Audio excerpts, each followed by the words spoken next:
আসসালামু আলাইকুম ওয়া রাহমাতুল্লাহি ওয়া বারাকাতুহু। আশা করি সকলেই ভালো আছেন। আমার অনেকে আছে, দেখা গেছে যে সারাদিন অনেক বিপদের ভিতরে থাকি, যেমন হাঁটতে বের হলে বিপদ, তারপরে অনেকে গাড়ি চালাইতে বের হয় তখন বিপদ হয়। তো এ ধরনের চিন্তা ভাবনা না করে আমরা সকলে একটা ছোট্ট একটা দোয়া শিখে নিই। হয়তো এই দোয়ার কারণে আল্লাহ পাক রব্বুল আলামিন আপনাকে আমাকে সকাল থেকে সন্ধ্যা পর্যন্ত এই দোয়ার কারণে হেফাজত করবেন, এবং সন্ধ্যার পরে যদি আবার পড়ি, সন্ধ্যা থেকে আবার ফজর পর্যন্ত আল্লাহ পাক রব্বুল আলামিন আপনাকে আমাকে সমস্ত বিপদ আপদ থেকে হেফাজত করবেন ইনশাআল্লাহ। তো এই ছোট্ট দোয়াটি সবাই দেখিনি, ভিডিওটা না টেনে সম্পূর্ণ দেখি। সকালে ফজরের নামাজ পড়ে তারপরে 3 বার দোয়াটি পাঠ করবেন।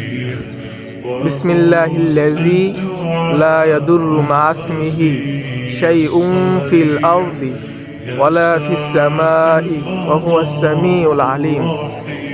রাসূল পাক সাল্লাল্লাহু আলাইহি ওয়াসাল্লাম বলেছেন, যে ব্যক্তি এই দোয়াটা 3 বার পাঠ করবেন, কোনো বস্তুই তার কোনো ক্ষতি করিতে পারিবে না, এবং আল্লাহ পাক রব্বুল আলামিন তাকে সকাল থেকে সন্ধ্যা পর্যন্ত বিপদ আপদ থেকে হেফাজত করবেন। আলহামদুলিল্লাহ। যদি ভিডিওটি ভালো লাগে অবশ্যই চ্যানেলটিকে সাবস্ক্রাইব করে দিবেন, লাইক দিয়ে কমেন্ট করে পাশে থাকবেন। ধন্যবাদ।